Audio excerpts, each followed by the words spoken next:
Hey guys, I wanted to preface this video on somewhat of an awkward note. You know, usually I just go into like my happy intro, just kind of say, hey, this is what we're going to do today. You know, I feel a little bit weird doing that, given the fact that the world is in such a crazy state right now. And, you know, I just don't feel like it's right to do that. But I do feel like, you know, I want to help out in whatever way that I can. And I know a lot of people are staying home, you know, watching Netflix and Disney and, you know, all this stuff that's going on right now. People are just basically home and doing nothing really.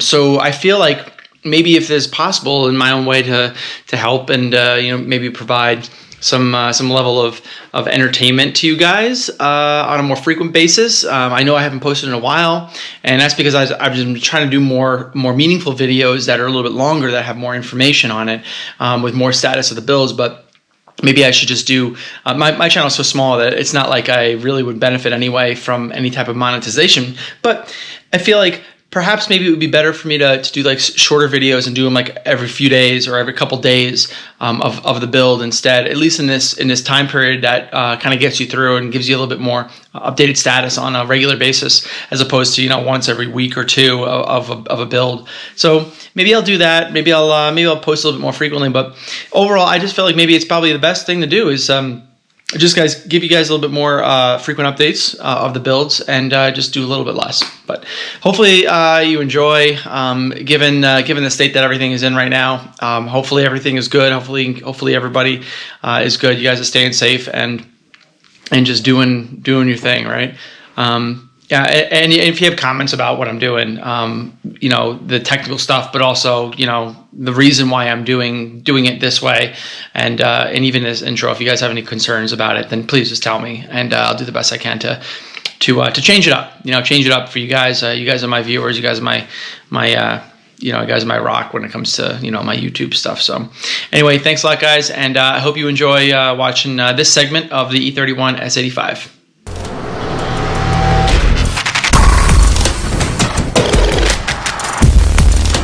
Got a couple of great episodes lined up here. We're going to be doing a multi-part series here on the E31 S85 behind me. It's going to include rear suspension removal, bearings, bushings, all that stuff. We're going to be doing front suspension stuff. We're going to be pour 15ing a lot of the bottom, taking care of rust. We're doing the gas tank. We're going to be doing some sandblasting. Guys, we got a lot of cool stuff coming up in the next few episodes. You don't want to miss it. Hopefully you learn something about what I do and how I do it. Stay tuned, guys.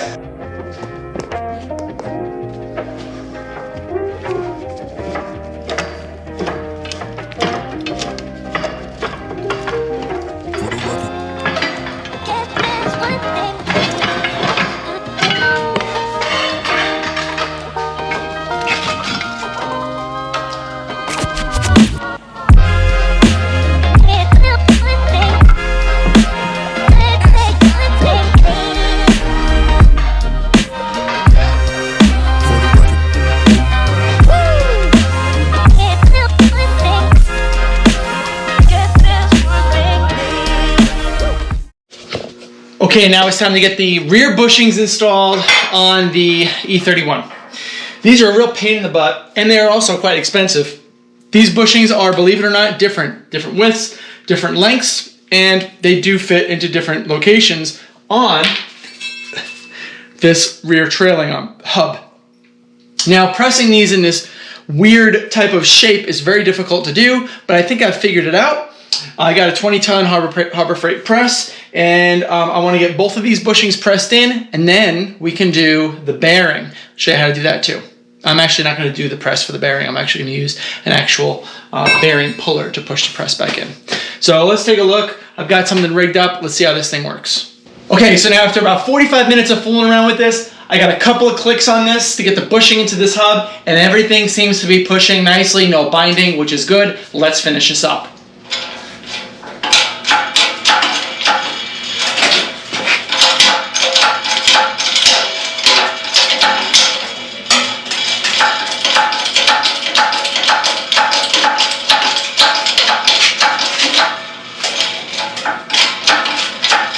A little bit more, a little bit more,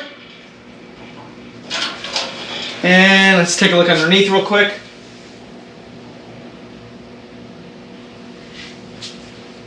think it's good. Let's let it go.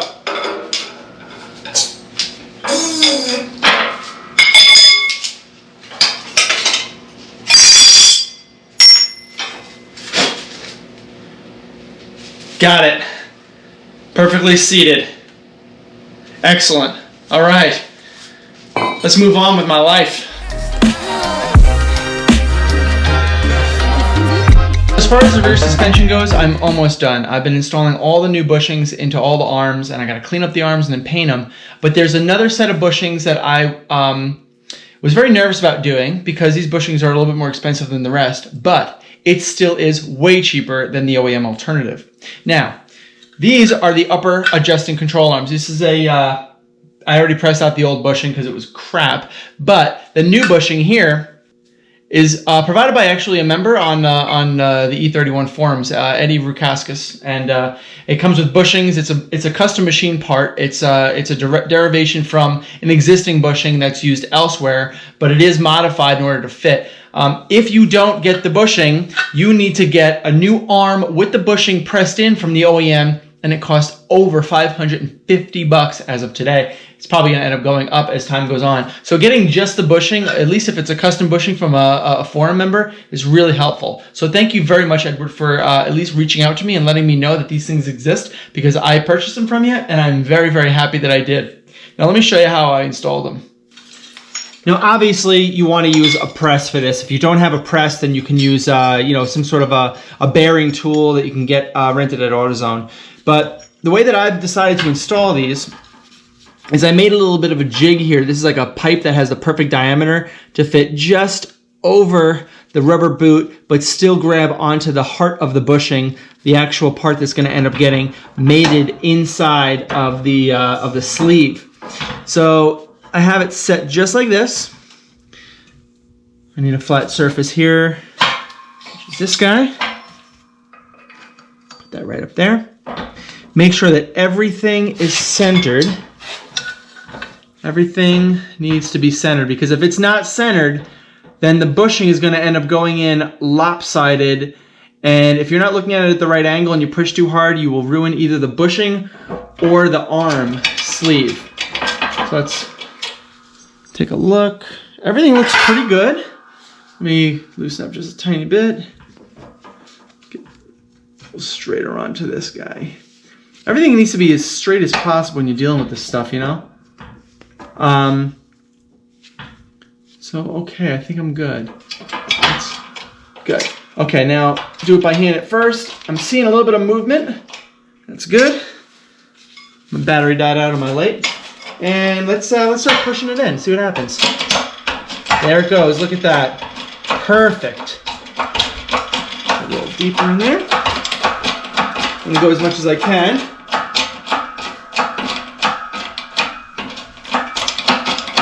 Now the diameter of this tube, this pipe, is larger than the inside diameter of the sleeve, so I'm not going to be able to go that far.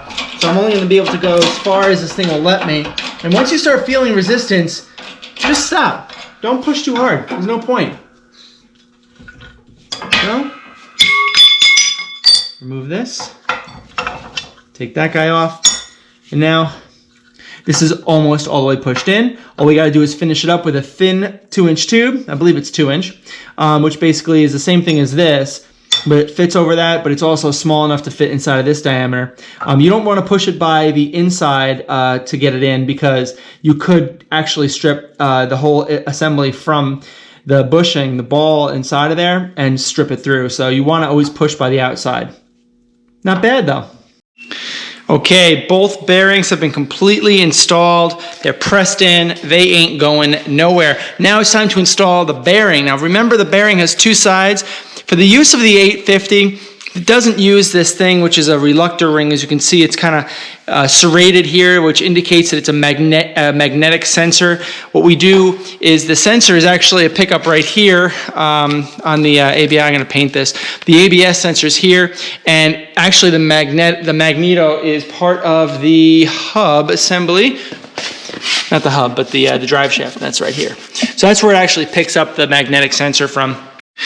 So now that we have the basically the setup here is I'm going to pull the bearing using this bearing puller. I'm going to pull it in like this. So I have something on the back side of the hub, as centered as I can get it.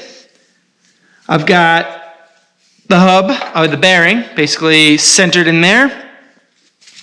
This guy goes on just like that. And then this guy goes on and screws on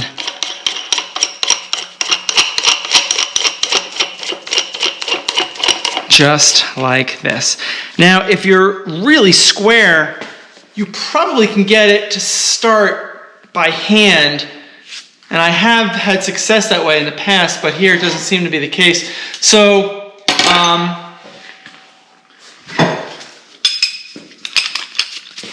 let me try to see how this thing pushes in with just a little bit of ease, right? Nothing crazy. All right, too much force. It looks like it's binded up. Now, where is it binded up? Yeah, it's too far in here, it's too far out here, so it's coming in at an angle, and that's no good, so we have to loosen it up, rearrange, and try again. This is very iterative and very boring, so I'm just going to time-lapse right through it.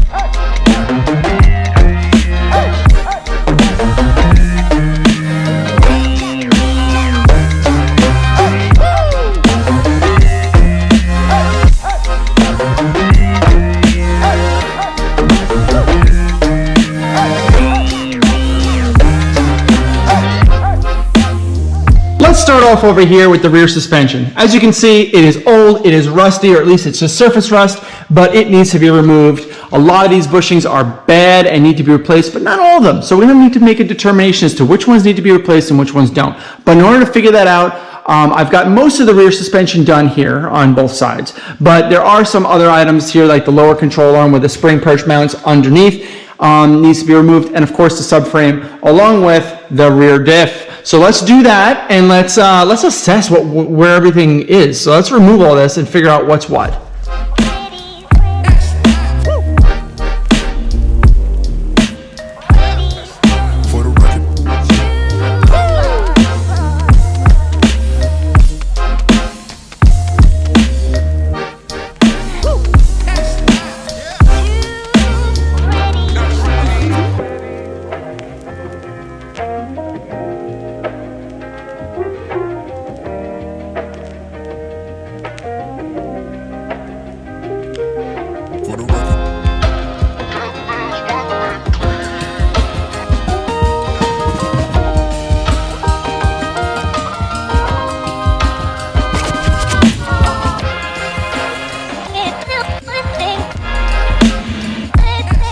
Okay, what are we looking at here? This thing is finally loose, it's out, and it is dirty. I mean, surface rust, no big deal, I don't care about that. The diff is definitely garbage, it's a 365 open diff. But I mean, look at the dirt, look at it's just caked on, man. It is so gross.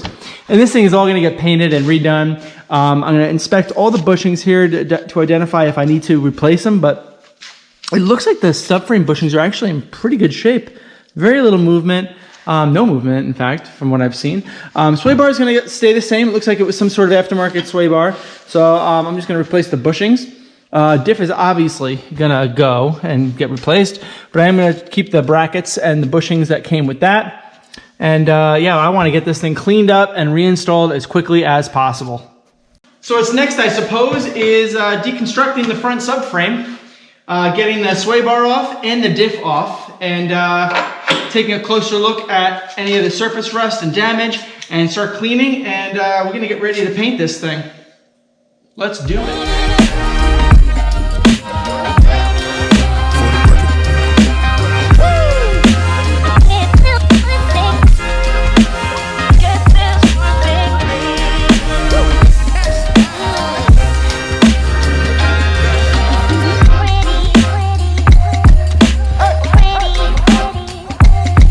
And while I'm at it, why don't I just do the fronts too?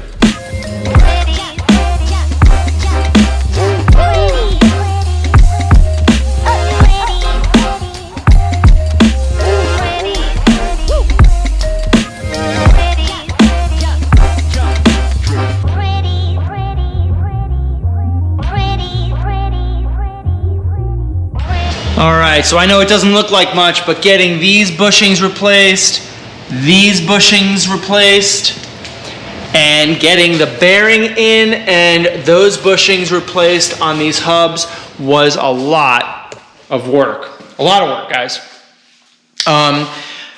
It took me at least 6 hours to get it all done.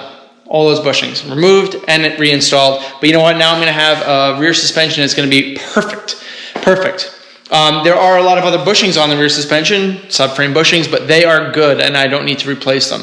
Not to mention, it's about another $1,200 for all those bushings that I just can't afford right now because that's going to paint, which will be in an upcoming video. So anyway, I guess let's just let's go and start cleaning, and then we'll go for the reinstall after that.